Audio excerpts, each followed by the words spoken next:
ये कार्यक्रम सत्य घटनाओं से प्रेरित है। जिनके साथ ये घटनाएं घटी उसकी वास्तविकता उन्हीं तक सीमित है। भूत प्रेतों और अपसामान्य विषयों के होने पर चैनल कोई दावा नहीं करता और न ही प्रोत्साहन करता है। कभी कभी हम सब कुछ जान समझकर भी गलतियां करते हैं। गलती उन रूहों को चुनौती देने की। न जाने क्यों हम उस खौफ से बार बार टकराने की कोशिश करते हैं जो हमारा आखिरी सच साबित होता है, सबसे खौफनाक सच। या कहीं हमारी जिंदगी उस सच और झूठ के बीच का गहरा अंधेरा तो नहीं है, मौत और जिंदगी के बीच का अंधेरा जिसे हम कभी स्वीकार नहीं कर पाते और जिससे गुजरकर रूहें खौफ की शक्ल अख्तियार कर लेती हैं। मैं डॉक्टर नागर, पेशे से मनोवैज्ञानिक और पैशन से ह्यूमन माइंड का फैन, हर रात आपके पास लेकर आता हूं मुझसे मिले कुछ लोगों की आप बीती कुछ घटनाएं जिन्हें सुनकर आप सोचने पर मजबूर हो जाते हैं।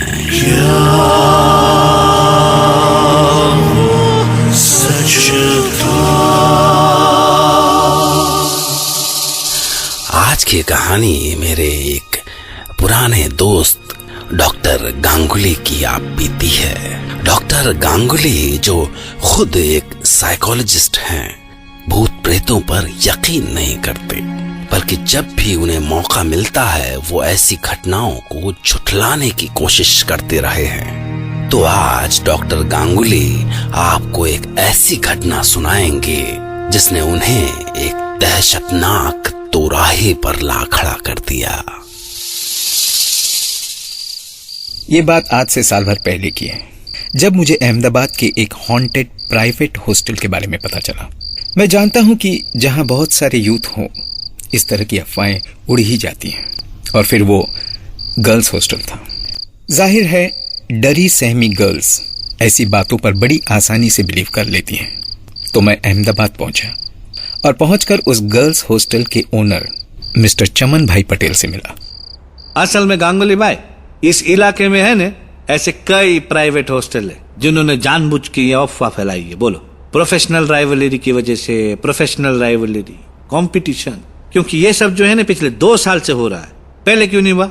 वो इसलिए कि इसी पीरियड में यहाँ कई नए हॉस्टल्स खुले हैं और कंपटीशन जो है ना वो बढ़ गया है। बोलो। राइट मिस्टर पटेल, मुझे भी यही लगता है। पर इन लड़कियों का डर का क्या करें गांगुली भाई, वो तो इन घटनाओं को सच मानती है ना, और इस वजह से मेरा कितना लॉस हो रहा है माता रानी की कसम मैं ही जानता हूँ। आधी स्ट्रेंथ रह गई है लड़कियों की। तो मिस्टर पटेल, सबसे पहले मैं उन गर्ल से मिलना चाहता हूँ, क्योंकि सारी प्रॉब्लम की जड़ उनकी दिमाग में है। बरोबर, तो चलिए। तो बस उसके बाद ओनर मुझे उन लड़कियों के पास लेके गए और मैंने उनसे बात शुरू की। ओके, तो भावना, आप बताएं उस दिन क्या हुआ था? एक्चुअली सर, कृतिका, अंकिता और रूबी मेरी रूममेट थी। हम अपने अपने इंस्टीट्यूट और ऑफिस जाने के लिए तैयार होने की जल्दी में थे, पर कृतिका ने काफी देर से बाथरूम ऑक्यूपाई कर रखा था।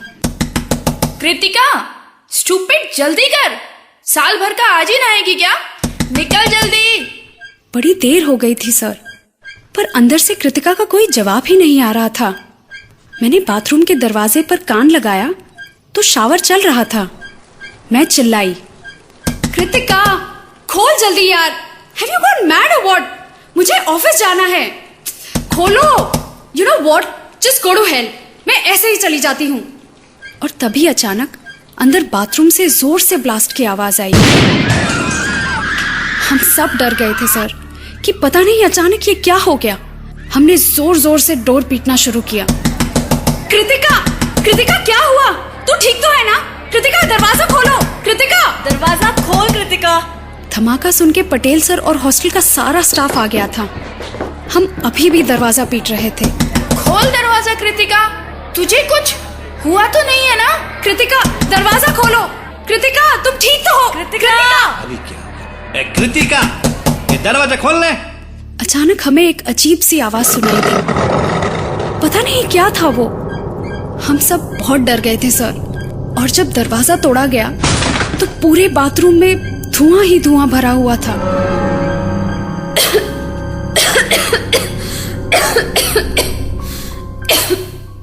इसके बाद जब धुआं कुछ हटा तो हमने देखा कि गीजर तहस नहस हो चुका था और सामने कृतिका की लाश पड़ी हुई थी।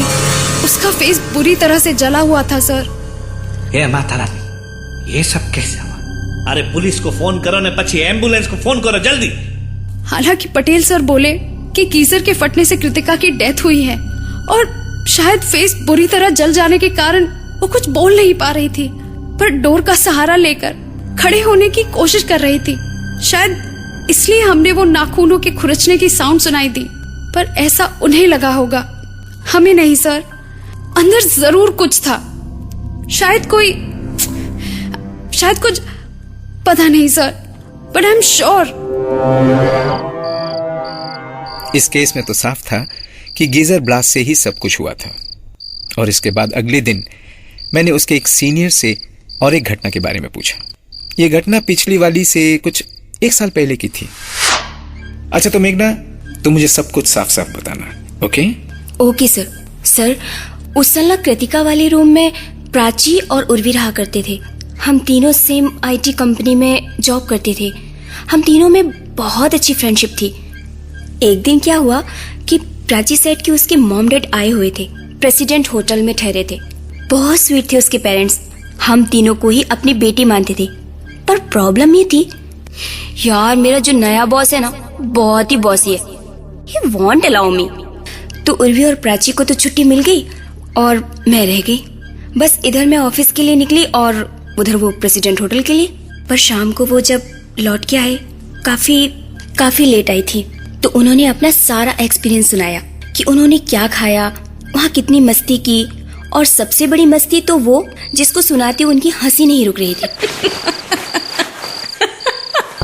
शोर नहीं, चुपचाप सो जा।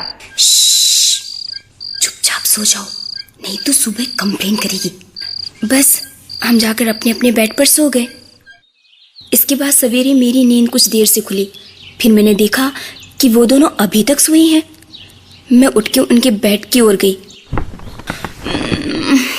अरे तुम दोनों तो अभी तक सो रही हो।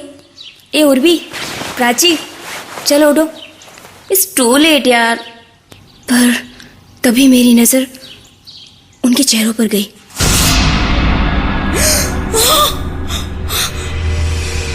उनके चेहरे बुरी तरह से जले हुए थे सर। मर चुकी थी वो दोनों। पर बेड पे लेटे लेटे उनके चेहरे कैसे जल गए? ये तो किसी को नहीं पता सर कि बेड पे आग का तो कोई निशान तक नहीं था, पर फेसेस 90% जले हुए थे, बिल्कुल जैसे उस दिन बाथरूम में कृतिका का फेस जला था। मुझे कुछ समझ में नहीं आ रहा है कि ये कैसे हुआ। भला बेड पे लेटे लेटे वो कैसे जल सकती हैं, जबकि बेड की चादरें बिल्कुल ज्यों की त्यों हैं। तभी हॉस्टल के ओनर मिस्टर पटेल वहां पहुंचे। आप भी उलझ गए गांगुली भाई, आप भी उलझ गए। हाँ, पर ऐसा होता है, कभी किसी साजिश की वजह से तो कभी खुद ब खुद। बस हम उसका कारण नहीं जान पाते। तो गांगुली भाई, मैं आपको अभी एक किस्सा बताता हूँ जो मेरे साथ हुआ। हाँ तो कम ऑन गर्ल्स, आप लोग भी आइए। पटेल साहब अपने साथ घटी घटना के बारे में हमें कुछ सुना रहे हैं। हाँ, આવી જાઓ, બેસો। તમે બેન બેસો, વાર્ડન બેन બેસો। हाँ तो क्या थी वो घटना? हाँ, तो ये बात उन दोनों इंसिडेंट से पुरानी है, लगभग 2.5-3 साल पहले की। मैं उस रात मणिनगर की ओर से आ रहा था। रास्ते में कोंकरिया लेक और गीता मंदिर होते हुए जमालपुर वाले ब्रिज पर पहुंचा तो एक लेडी ने मुझे रुकने का इशारा किया। मैंने सोचा आधी रात को यहाँ सुनसान में ये लेडी कौर क्या रही है। मैं कुछ डर नहीं बल्कि अलर्ट हो गया, पर पता नहीं कैसे मेरी कार अपने आप रुक गई और रुकी भी ठीक उस लेडी के पास जाके। बोलो, मुझे तो शौक लगा। पर मैंने अपना विंडो ग्लास जरा सा डाउन किया और उससे पूछा, बेन आप यहाँ आधी रात को? मेरी कार खराब हो गई है उधर ब्रिज के पार, आप मुझे आगे तक छोड़ देंगे? जाना किधर है आपको? सैटेलाइट। उसके लिए तो रॉकेट लेना पड़ेगा ने। बैठ जोक, बहुत खराब जोक था। आप एक काम करो बेन, आप पीछे वाले सीट पे बैठ जाओ, आगे सामान रखा है, आप पीछे वाले सीट पे बैठ जाओ। मैं आपको पिरामिड गार्डन पे ड्रॉप कर दूंगा, वहां से आपको टैक्सी मिल जाएगी, बराबर है ना? और वो बैठ गई। मैं आराम से ड्राइव कर रहा था, अचानक मेरी नजर रेयर व्यू मिरर पे पड़ी तो मेरे को शौक लगा, बोलो, क्योंकि मिरर पे मैंने देखा कि पीछे वाली सीट पे तो कोई बैठा ही नहीं है, बोलो। और मेरे को तो ऐसा शौक लगा कि गाड़ी सड़क से उतरती उतरती बची, बोलो। Really sir? तो फिर पर जब मैं हॉस्टल पहुंचा, कार से उतरा तो अचानक बैक डोर अपने आप खुला और बंद भी हो गया, जैसे कार से कोई बाहर निकला। हाँ, कहानी सुनी नहीं कि गपशप चालू, बस ऐसा कुछ होता है और आप उसमें नमक मिर्च लगा के इतना बड़ा बना देते कि सारे शहर में उसकी चर्चा होने लगती। बट सर, व्हाट इफ आपकी कार में वही लेडी आई हो, मतलब आत्मा? शू बात करे छे, ये जो तुम लोग का गॉसिप है ना, ये मेरा लॉस कराता है। भाड़ में गया तुम्हारा ये गॉसिप और तुम्हारी वो आत्मा। तभी मैंने कुछ बोलना चाहा, पर मुझे लगा मेरी आवाज को क्या हो गया है। वो अजीब सी हो गई थी, जैसे किसी औरत की आवाज, और मेरा कंट्रोल ही नहीं रहा उस पर। भाग में ही गई थी, लेकिन मेरी आत्मा नहीं। तुम्हारे दोस्त ने जिंदा जला दिया था मुझे। याद है तुम्हें एडवोकेट चौमन भाई पटेल? अरे मारो नाम कैसे? इसलिए मैं तुम्हारी कार में आई थी तुम्हारे साथ, तुम्हारे हॉस्टल में। मैं तब से यही हूँ। ये क्या कर क्या रहे हैं आप? और आपकी आवाज गांगुली भाई? गांगुली नहीं, रूपाली शाह।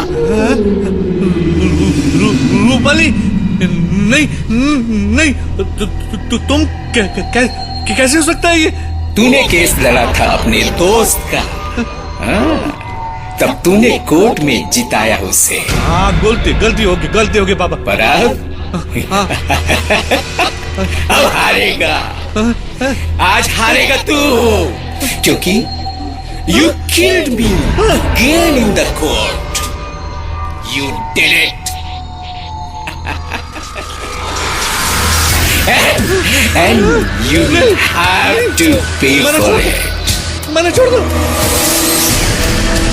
पता नहीं कैसे इतनी ताकत मुझ में आ गई, मैंने मिस्टर पटेल को उठाकर वहीं फर्श पर पटक दिया। माय गॉड, क्या हो रहा है? और वो तड़प कर वहीं चिल्लाने लगा।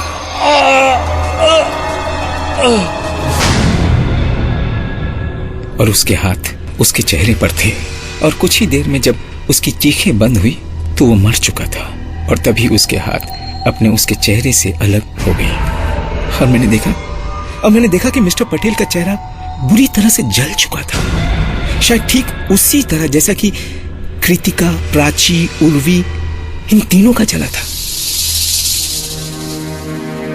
सवाल है कि अगर ये सारी घटनाएं समझने में डॉक्टर गांगुली से चूक हुई तो उन सारी डेड बॉडीज के चेहरे जले हुए क्यों थे? आखिर क्या वजह थी उसकी? बाद में लड़कियों ने डॉक्टर गांगुली को बताया कि मिस्टर पटेल अपना हॉस्टल बिजनेस शुरू करने से पहले लॉयर हुआ करते थे, और शायद तभी उन्होंने अपने दोस्त जतिन शाह को बचाने के लिए उनकी वाइफ रूपाली शाह की डेथ को सुसाइड साबित कर दिया। पर सबसे बड़ा सवाल तो ये है कि मैं आज भी कभी कभी डॉक्टर गांगुली से मिलने उनके घर जाया करता हूं, और कभी कभी वो लेडीज कपड़ों में होते हैं। क्यों? सोचिए, क्योंकि कल रात मैं आपसे फिर मिलूंगा एक नई कहानी के साथ। जिसे सुनने के बाद डॉक्टर गांगुली की तरह आप भी कह पड़ेंगे,